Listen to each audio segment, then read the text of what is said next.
தண்ணியில் விளக்கிடுச்சிங்கன்னா இங்கே தான் தீபம் தான் அப்போ 160 வருஷமும் தொடர்ந்து எரிஞ்சுக்கிட்டே இருக்கு. ஒளி வழிபாடு இங்கே தான் வலியுறுத்துகிறார். எந்த உருவங்களையும் கடவுள் இல்லை என்பது தான். அவையெல்லாம் தத்துவ விளக்கங்கள் என்று கடவுள் கிடையாது. பெருமான் வந்து எப்போதும் என்ன போட்டு தான் தீபம் ஏற்றுற பழக்கம். இப்போ மண்கலையம் உடஞ்சி போச்சு, வேற ஒரு மண்கலையை வாங்கி புது மண்கலையை வாங்கி அதுக்கு தண்ணி ஊற்றி வச்சுக்கிறாங்க. ஒரு 3 நாளைக்கு பழக்கட்டை வச்சு அப்புறம் எண்ணெய் ஊற்றுவாங்க. பாருங்க ஐயா, அவங்க அன்றைக்கி அவசரப்பட்டு திருமணத்துக்காக வெள்ளிக்கிழமை போடுறாங்க. அன்றைக்கி எண்ணெய் வைக்கல, தண்ணி மட்டும் தான் இருக்கும். பெருமான் எப்போ சரி எண்ணெய் தான் இருக்குன்னு வச்சுக்கிட்டு அதை எடுத்து ஊற்றுற அவங்க தொடர்ந்து சந்தேகம் இல்லாமல் தொடர்ந்து எரிஞ்சிட்டு. இந்த அம்மா போயிட்டு வந்த அம்மா காலையில் பார்த்துட்டு, சாமி நான் எண்ணெய் வைக்கலையே, என்ன பண்ணிக்கிட்டு நீ கொடுத்தாங்க ஊற்றணும் பார்த்தா மீதி பார்த்தா தண்ணி தான். அப்போ தான் அவருக்கு தெரியும். அப்போ இரவு முழுக்க அடிச்சு தண்ணி தானா? இப்போ பழையபடி எண்ணெய் அதில் எதி மாதத்தில் எண்ணெய் ஊற்றுறாங்க, கண்டினியூ இருக்கிறாங்க. இப்போதான் சென்னை அன்போட ரத்தினமலை அடுத்து ஒரு கடிதத்தில் இந்த பாட்டில் எழுதுறாங்க. மெய் விளக்கே விளக்கல்லால் வேறு விளக்கில்லை என்றார் மேலோர், நானும் பொய் விளக்கே விளக்கேன் பொங்கி பொன்னி செய் விளக்கும் புகழுடைய சென்ன நகர் நண்பர்களே செப்ப கேளு, நெய் விளக்கை போன்றொரு தண்ணீர் விளக்கம் இருந்து சந்நிதியின் முன்னே. இந்த பாடல் எழுதி சென்னை நண்பருக்கு அனுப்பிட்டார். அதுக்கப்புறம் அவங்க எல்லாம் பார்த்துட்டு இங்கே வராங்க. இது அற்புதம் நடக்குது பார்க்கலாம். சென்னையில் இருக்க பூரா வராங்க. அதுலேருந்து ஒளி வழிபாட்டு இங்கே வச்சிடுறாரு.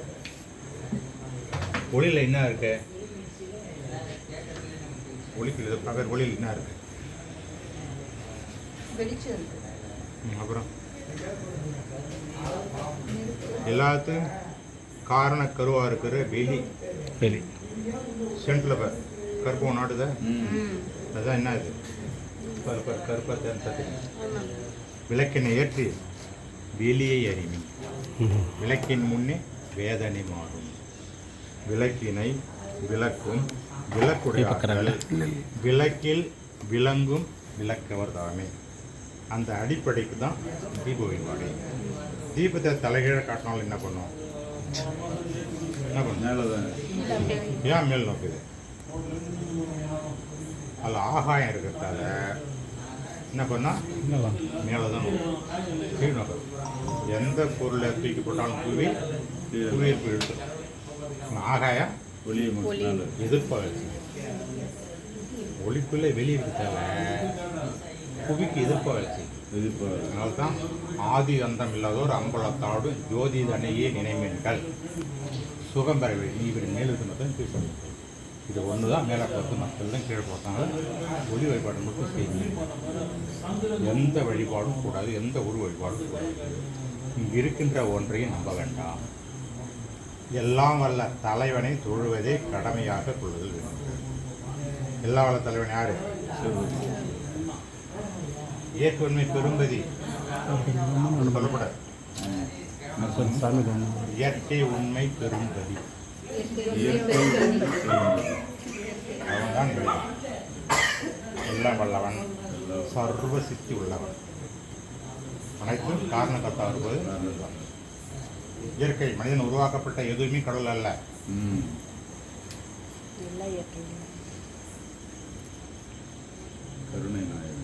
மனிதன் படைத்தெல்லாம் கடவுளா? கடவுள் இல்லைன்றது. மனிதன் படைத்த கடவுள். இறைவன் 2 பொம்மைகள் செய்தான் தான் விளையாட. அவர் 2ம் சேர்ந்து ஒரு பொம்மை செய்துன்னு தான் விளையாட. அதில் எது சரி? சொன்னது புரியுதா? இறைவன் படித்தது தான் உண்மை, மனிதன் படித்ததெல்லாம் உண்மை இல்லை. பொய், அத்தனை பொய். இறைவன் கட்டிய கோயிலில் இறைவன், மனிதன் கட்டிய கோயிலில் இறைவன் இல்லவே இல்லை. என்ன இப்போ கடலை எங்கே போய் நம்ம வழிபாடு பண்ணலாம்? ஒன்று நமக்குள்ளே செய்யணும், அப்படி இல்லைன்னா தீபத்தை ஏற்றி வழிபாடு செய்யணும். எந்த கோயிலுக்கும் போவது அவசியம் இல்லை. விரித்த உம்மால் ஒரு பயனும் வேண்டுகிறேன்.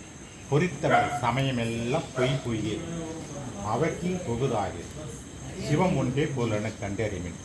செறித்திடு சிற்சபை நடத்தை தெரிந்து விதுதிடுமின் சித்தி எல்லாம் பெறலாம் இத்தினமே சத்தியம் சேர்ந்திடுமே.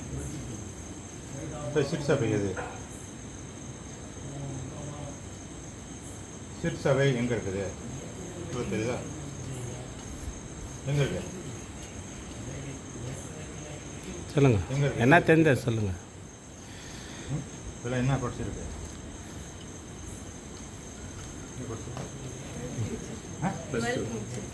அதில் ஒன்றும் பாடலாம் ஒன்றும் வரலையா? இதுவும் இல்லை.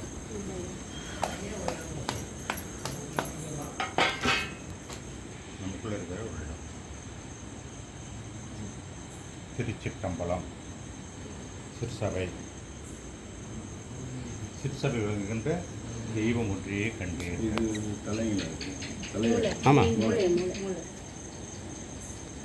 சென்டர் பாயிண்ட் அதுதான் திருச்சிற்றம்பலம். அது உள்ள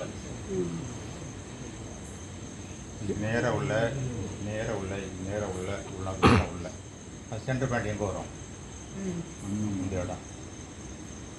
இந்த இடம் தான் நம்முடைய உயிர் இருக்கு. உயிருக்கு உயிர் ஆன்மா அதுக்குள்ளே இருக்கு. வெளியில் புறத்தில் கிடையாது எதுவுமே. அதுக்குள்ளே போகணும். மிக மிக சிறிய வெளி. அதுதான் திருச்சிற்றம்பலம். திருனாக்க உயிர், அம்பலம்னா வெளி காற்று இல்லாத பகுதி. காற்றில் போகுது அம்பலம், அதுதான் வெளின்னு சொல்லுவோம். காற்று இருந்தால் அது வெளி கிடையாது. காற்று இருந்தால் என்ன வெளி? காற்று இல்லாத பகுதி தான் வெளி. ஸ்பேஸ்ன்னு சொல்லுவோம். ஸ்பேஸ் தான் வெளி. நமக்கு ஏதாவது ஸ்பேஸ்னு உங்களுக்கு சுட்டி காட்ட முடியாது, சொல்ல முடியாது. கற்பனையில் உன் நினைவில் சொல்ல முடியுது. கற்பனை கடந்து ஒளி தரும் ஒரு அற்புத சிற்சபை. கற்பனை கடந்து உங்களுக்கு உள்ளே போனீங்கன்னா தான் அந்த பகுதியை பார்க்க முடியுன்றது. இதெல்லாம் எல்லா பற்றையும் விடணுன்றது. பற்றை விட்டால் தான் அதுக்கிட்ட போக முடியும். பற்று வச்சிருந்தா அதுக்கிட்ட போக முடியாது. பற்றிய பற்று அனைத்தினையும் பற்று அற விட்டு திரு அம்பலப்பற்றை பற்றுவினும் என்றும் விரைகிறேன். இங்கே போயிட்டா பிறப்பு என்பது கிடையாது. எப்போ எல்லாத்தையும் விட்டுட்டுன்னு எல்லாத்தையும் எப்போ விடுறாங்களோ அப்போ அங்கே போகலாம். அது விடுறதுக்கு யார் தயாராக இருக்கா? தலை இப்படி ஆடுது. எல்லாவற்றையும் விட்டு விடணும் அந்த லாபங்கிறார். எல்லாத்தையும் விட்டத்துக்கு யார் தயாராக இருக்கா?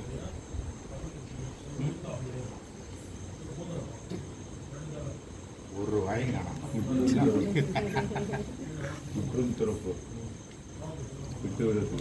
பற்று அற்ற கண்ணே பிறப்பறுக்கும். எப்போ பற்று விட்டு போச்சோ அப்படியே பிறப்பு அற்று போச்சு. ஆசை விட்டாருக்கு அனிமையாக பாதன்றார். இது அப்புறம் இப்பெல்லாம் இல்லை, அது செகண்ட் அப்பயே முடி சொல்லிடும். எப்போ பட்டு விட்டதோ இப்போ பிறப்பு அற்று போச்சு. வேறு ஒரு கடையும் இல்லை. பற்று தான் இதுக்கெல்லாம் காசு. எந்த பற்றும் இருக்கக்கூடாது. எது மேலே எந்த விருப்பமும் இருக்கக்கூடாது. எந்த ஆசையும் இருக்கக்கூடாது. விருப்போடு வெறுப்பும் தவிர்த்து அருட்பேர் அளித்த அருட்பெருஞ்சோதிங்கிறது. விருப்பம் இருக்கக்கூடாது, வெறுப்பும் இருக்கக்கூடாது. ரெண்டும் சமமாக இருக்கும். அனிச்சை செயலாக எதையும் பார்க்கணுமோ தவிர இச்சை செயலாக எதையும் பார்க்கக்கூடாது. இப்போ கண்ணு நாம் சிமிட்டோமோ அதுவாக சிமிட்டுதா? ஏன் நம்ம கண்ட்ரோல் இல்லை. இப்போ இல்லை. ஒரு தூசி விழுது தானாக மூடுது. நமக்கு தெரியாமல் இதை தாட்டமே செய்யுது இல்லை? அது மாதிரி இருக்கும். அது மாதிரி முடியுமா? முடியாது. சரியா முடியாது. அதுமாரி எப்போ வருதோ அப்போ அது செய்யுதுல்ல. நமக்கு தெரியாமல் நம்மளை பாதுகாக்க அது வேலை செய்யுது. இப்போ போய் இப்போ என்ன மணி 12 மணி ஆகிப்போச்சு. இப்போ போய் படுக்கிற காலையில் 4 மணிக்கு எழுந்திருக்கணும். எழுந்திருப்பியா? எழுந்துரு. எப்படி? கட்டளை வெயில் போட்டுருமா? லேட்டாக படுக்கிற ஜவாப்தாரி வந்து ம்? ரெஸ்பாண்ட் ஜவாப்தாரி உங்களுக்குள்ளேயே ஒரு 10 தடவை சொல்லிட்டு ஆ படுத்த அப்படின்னா பட்டுன்னு எழுதி எழுதி விடு. நான் 2 மணிக்கு கண்டிப்பா படுத்து செய்யும். 4 மணிக்கு தான் உள்ள இருக்குது கரெக்டாக இது அலாரம் நாள் நிற்கும் ஆமா. இது நிற்காது கரெக்டாக எழுதி விட்ருவோம் ஆடா போன தீட்டி பட்டு உட்காந்து பண்ணி அவ்வளவுதான். அது நம்ம கிட்ட தான் இருக்கு. இந்த நம்ம சொல்லிட்டு படுத்தோம்னா அது கண்டிப்பா. கரெக்டாக இப்போ வரும். நான் 2 மணிக்கெல்லாம் படுத்து 4 மணிக்கெல்லாம் பல முறை எழுதுவேன். எழுந்திருக்கலாம் அலாரம் அடிக்கிறதுக்கு முன்னாடி அப்போ நமக்குள்ளே இருக்குது வேலை செய்யுதுல்ல எழுதி. அதெல்லாம் அது நல்லா தெரியுதுல்ல ஏன் அது மாதிரி நம்பிக்கை உண்மை இந்த ஒரு நம்பிக்கை இருக்குது மற்ற நம்பிக்கை வைக்கலாம்ல நான் இப்போ ஒரு 1 மாதத்துலேருந்து 4 மணிக்கெல்லாம் 4:15